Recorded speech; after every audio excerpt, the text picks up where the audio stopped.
and it's entitled Heartfelt Celebration, and we're reading from Nehemiah 11th chapter, first verse through the 13th chapter, 31st verse.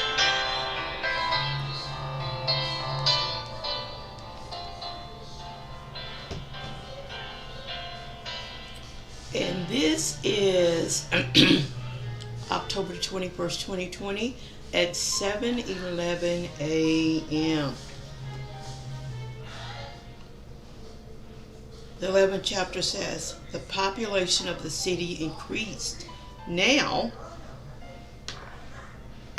the leaders of the people lived in Jerusalem, and the rest of the people cast lots to bring out 10 lived in the holy city of Jerusalem, while 9 tenths remained in the other towns.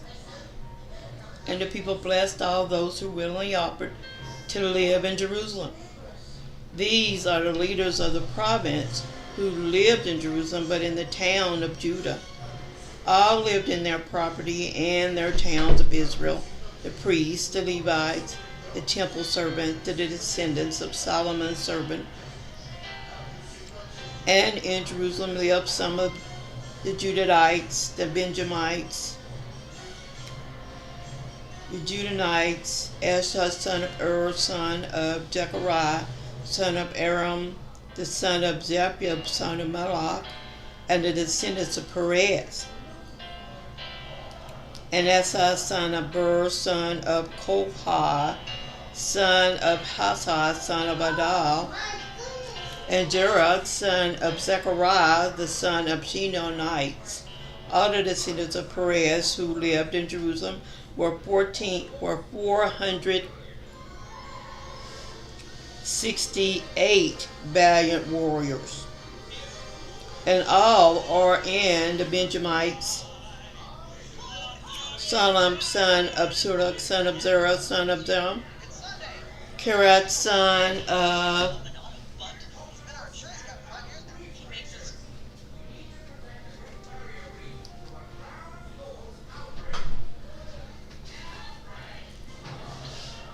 and the brothers Gerat, Tilat, 928. Joel, son of Zerah, was the overseer, and Judah, son of Hassan, was the second in charge of the city.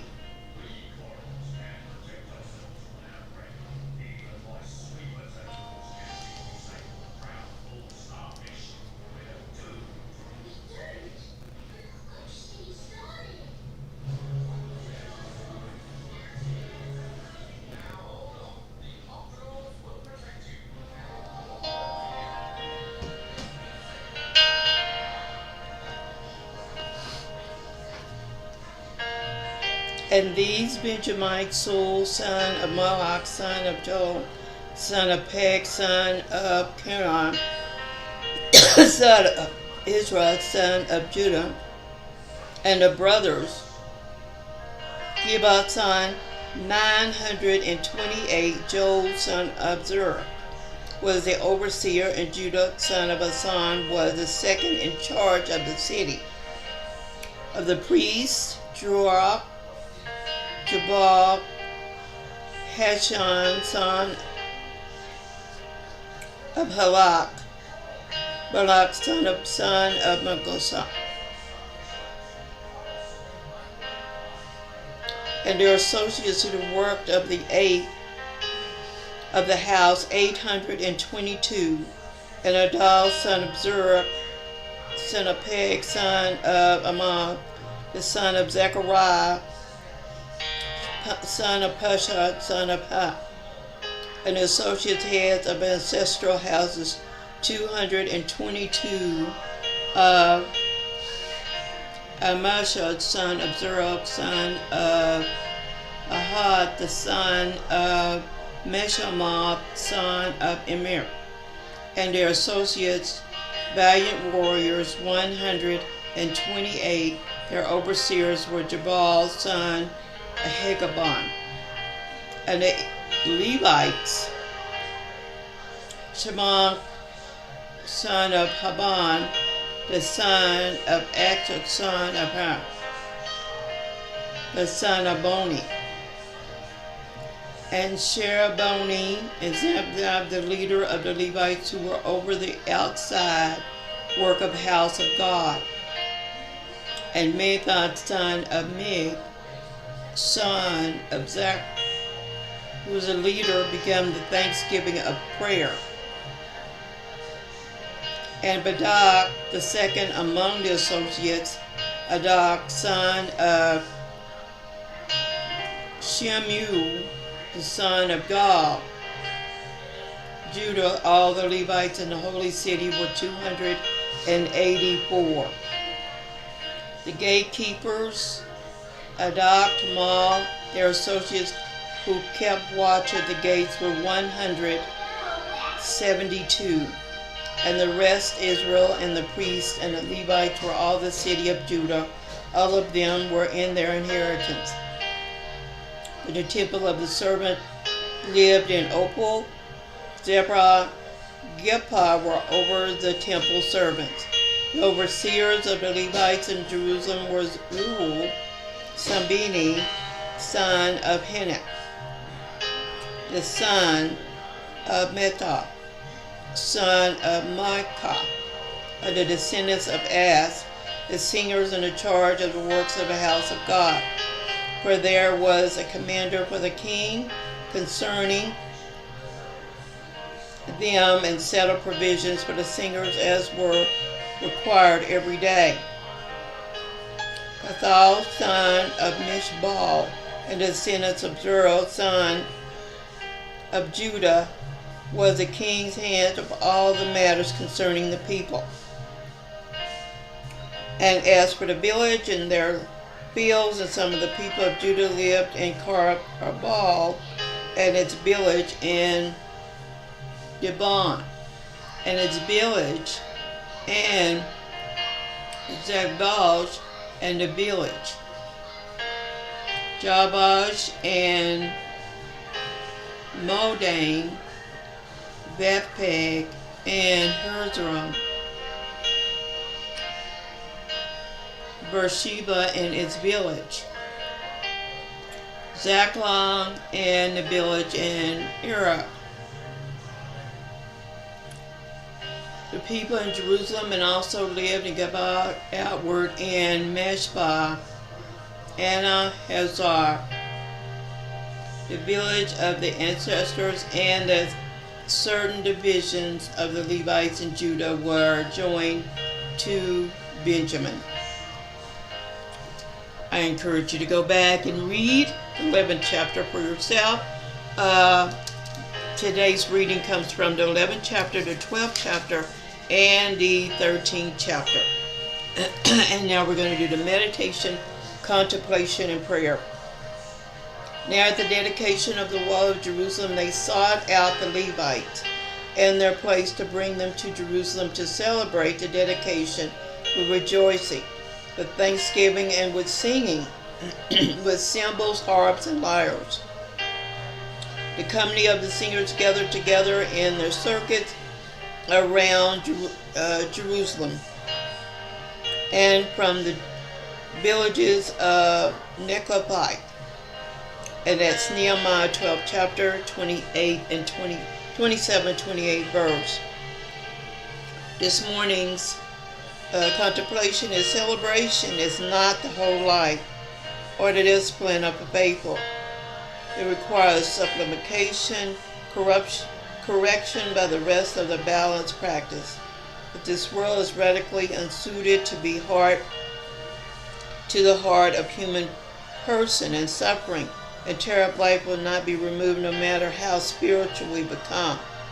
It is because of that a holy faith before God cannot be built and maintained without heartfelt celebration of His greatness and goodness in us in the midst of our suffering and terror. There is a time of weeping, a time to laugh, and a time to mourn, and a time to dance. Ecclesiastes 3:4. It is the act and discipline of faith to seize the season and embraced it for what it is, including the season of joyfulness.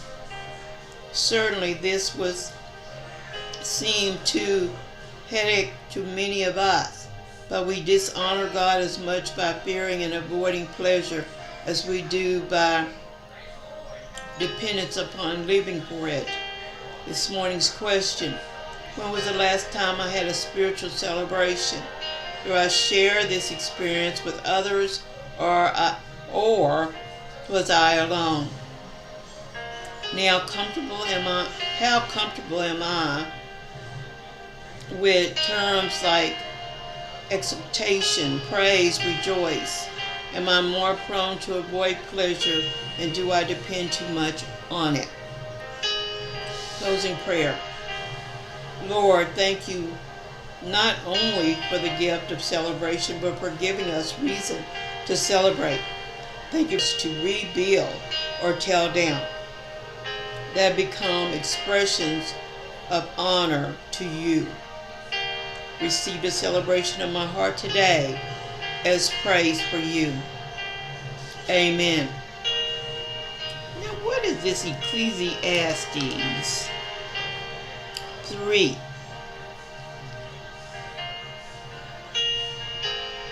Let's see, can we find it?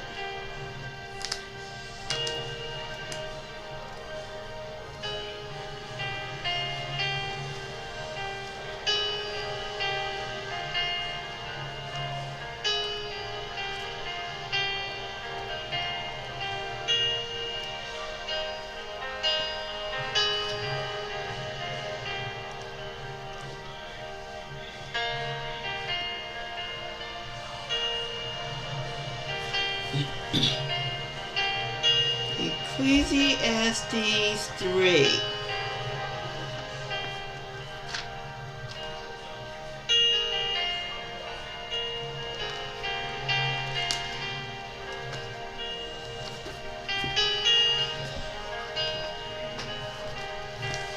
When you can't find it, you go to the table of contents. Okay, Ecclesiastes. And it's in the Old Testament on page 932. Okay. 932.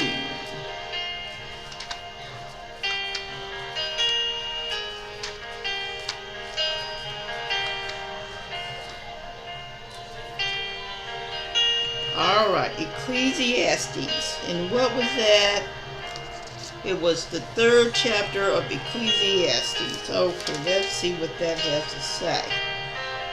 To everything there is a season and a time, to every purpose under heaven. A time to be born, a time to die, a time to plant, and a time to pluck that which is planted. A time to kill, a time to heal, a time to break down, and a time to build. A time to weep, a time to laugh, and a time to mourn, and a time to dance. And a time to cast away stone, and to gather stones together. And a time to embrace, and a time to refrain embracing. A time to give, and a time to lose. A time to keep, and a time to cast away. A time to rend, and a time to sow. A time to keep silent, and a time to speak. A time to love, and a time to hate. A time of war, and a time of peace. What profiteth thou that he that worketh thou within the laboreth? I have seen the travail which God has given to the Son of Man, exercising it. He has made everything beautiful in its time. Also he has set the world in their hearts, so that there no man can find out the works that has maketh from the beginning to the end. I know that there is no good in them, but for a man to rejoice and to do good in his life, and also that every man shall eat and drink and enjoy the good of all his labors. It is a gift of God. I know that whosoever God doeth, it shall be forever. Nothing can be put to it, nor anything put from it, and God doeth that man shall fear, before him. That which has been, is now. And that which is to be has already been, and God requires that which is past. And moreover, I saw under the sun in place of judgment that wickedness was there, and the place of righteousness that inquires was there. I said in my heart, God shall judge the righteous and the wicked, for there is a time for every purpose and for every work. I said in my heart concerning the estate of son of men, that God may manifest them, and they might see that themselves are beasts. For that which befalleth the Son of Man befalleth beasts. Even one thing befalleth them, and one dieth, so dieth other ye at one breath. So that a man has no preeminence above a beast, for all his vanity. All go unto one place. All are dust, and all return to dust again. Who knoweth the Spirit of God, a man that goeth upward, and the spirit of beasts that go downward to earth. Wherefore I perceive that there is nothing better than a man who should rejoice in his own work, for there is his portion. For who shall bring him to see what shall be after him? And that was Ecclesiastes 3 chapter. The 3rd chapter. I encourage you to go and read that. Tell somebody about the goodness of God and how Jesus went to the cross for us all. Share your personal testimony with someone. Tomorrow we will start Esther. Yes, we will do the introduction to Esther tomorrow. Yeah. So you guys go ahead and make this an awesome day. Make this an awesome day. Go in peace.